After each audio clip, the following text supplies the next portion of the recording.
எங்கள் அண்ணா, பில்லா, அழகிய தமிழ் மகன் போன்ற படங்களில் நடித்து தமிழ் ரசிகர்களின் கனவு கன்னியாக வலம் வந்த நடிகை நமீதா திருமணம் முடிந்து முதன்முறையாக கர்ப்பமான போது 4வது மாதத்திலேயே கரு கலைந்து போன துயரமான சம்பவத்தை பற்றி பேசி மனமுடைந்து பேசியுள்ளார். இதில் நான் நடிகையாக இருந்த போது கூட இவ்வளவு பிஸியாக இருந்ததில்லை. இப்போது 2 ஆண் குழந்தைகளுக்கு அம்மாவாக கணவர், வீடு, குழந்தைகள் என அனைத்தையும் பார்த்து பார்த்து செய்ய வேண்டியிருக்கு. ஆனால் என்னுடைய இரட்டை பிள்ளைகளுக்கு இப்போ 4 வயசு ஆகிறது.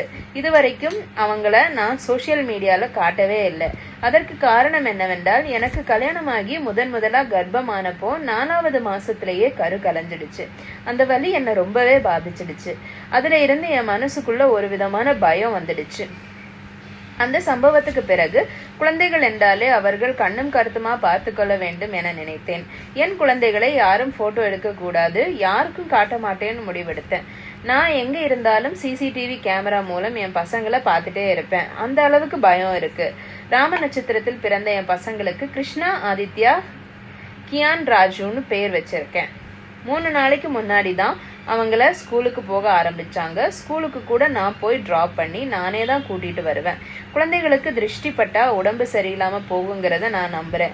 ஏதாவது குடும்ப விசேஷத்துல கூட்டிட்டு போனா வந்தா உடனே 2 பேருக்கும் ஜுரம் வந்துடும். இதனாலதான் அவங்கள யாருக்கும் காட்டாம வெளியே கூட்டிட்டு போகாம பொத்தி பொத்தி வளர்க்கிறேன் என நமீதா பேசியுள்ளார். நடிகை நமீதா 2007ஆம் ஆண்டு வீரேந்திர சௌத்ரி என்பவரை காதலித்து திருமணம் செய்து கொண்டார். இந்த தம்பதிக்கு 2022ஆம் ஆண்டு இரட்டை ஆண் குழந்தை பிறந்தன. இதை பத்தி உங்க கருத்து என்ன அப்படிங்கறத கமெண்ட் செக்ஷன்ல சொல்லுங்க. நன்றி.